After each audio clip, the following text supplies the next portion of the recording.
Okay, let's talk about inversion sampling. So inversion sampling is a nice automatic method a brute force method to sample from any probability distribution, any univariate probability distribution. So you have some probability density function, P of x,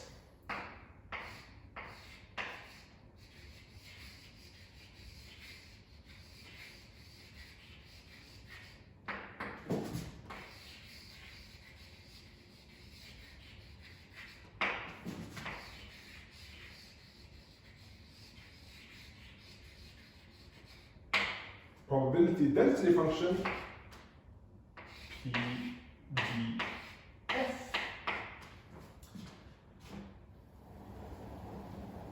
And let's say now we have a distribution that's not Gaussian distribution. Gaussian distributions are simpler, we've already talked about that. And now we have some general distribution like this. P of x here. And then we have x here. So say we have a distribution that goes up here, peaks like this, and then has a little bit of a thick tail to the right here. And we want to draw samples from this distribution. We want to sample x here. So how do we do that? Well, first we define what's called the cumulative distribution function.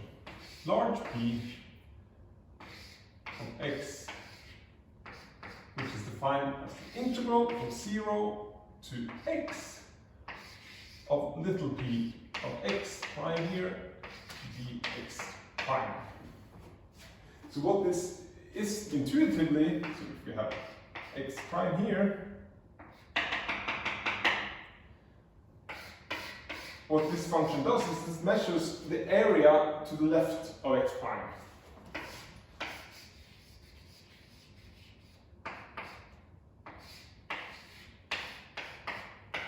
And that is the same as the probability that x is less than x prime. So that's what this cumulative distribution function is. Number C, D, F. Okay. So how would that look in this case here? Try to mirror that down here. Here we have large P of x, and then x here. So the areas clearly start at 0, and then it increases, and it increases most rapidly here,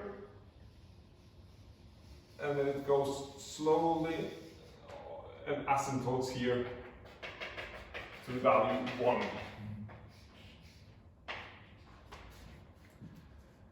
So it's most steep when this distribution is at its peak. That's when the area increases fastest.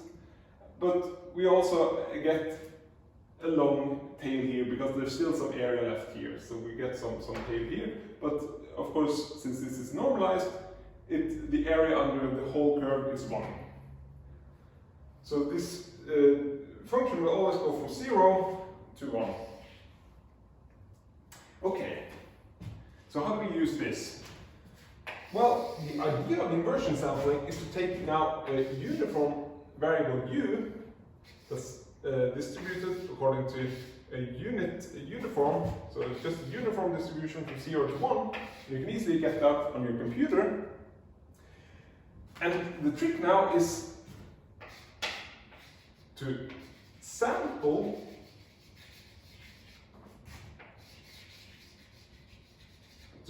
from the original small p of x, the probability distribution.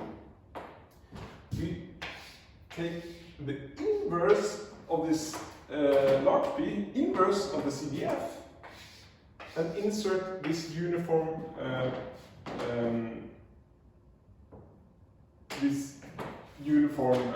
random number here, the uniform between 0 and 1. So this will give us a sample of x. And this sample x will follow this probability distribution PDF, p of x, small p of x, which is what we originally wanted. So the idea here is that we come in from this side. So say u is equal to 0.7, then we find 0.7 here.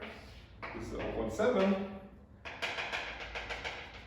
Then we extrapolate this out until it hits this curve, and then we go down and find the corresponding x value here. And this is our sample. So we pick a random number here between 0 and 1, and then we shoot in and see where we hit this curve, and then we go down and find the x. And we see that we're most likely, if we pick randomly uniform here, we're most likely to hit where this is steepest. And that's exactly where the peak of the distribution is. So we're more likely to get here at the peak, but we still have some probability of getting a high number here that takes us into the tail. And that mirrors exactly this part of the distribution here. So by getting uniformly distributed number here, we can convert them into numbers distributed according to this probability distribution. But of course, in practice, this is hard. In order to actually do this, we need to know this inverse of this CDF. And we have to do that on a grid, right? Unless we're in one case we can do it analytically and it's trivial. But we sample this on a grid,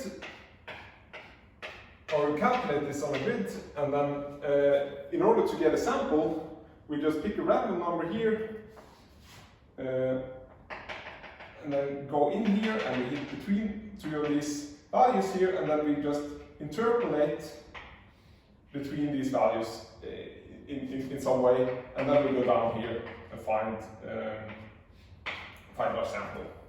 So in order to actually do this, we have to map out the whole distribution, and that's a very costly process. But of course, if this is just one small parameter in a large Gibbs chain, then there are usually other parts of the Gibbs chain that dominate the computation cost. So it doesn't matter if we use a lot of computation cost on this, because comparatively this is tiny. And one nice thing about using this, even though we need to map out the whole distribution in order to get one sample, is that at least we get an independent sample. So we get an independent sample every time we get here. So there's no autocorrelation between these samples, which is also a nice property to have.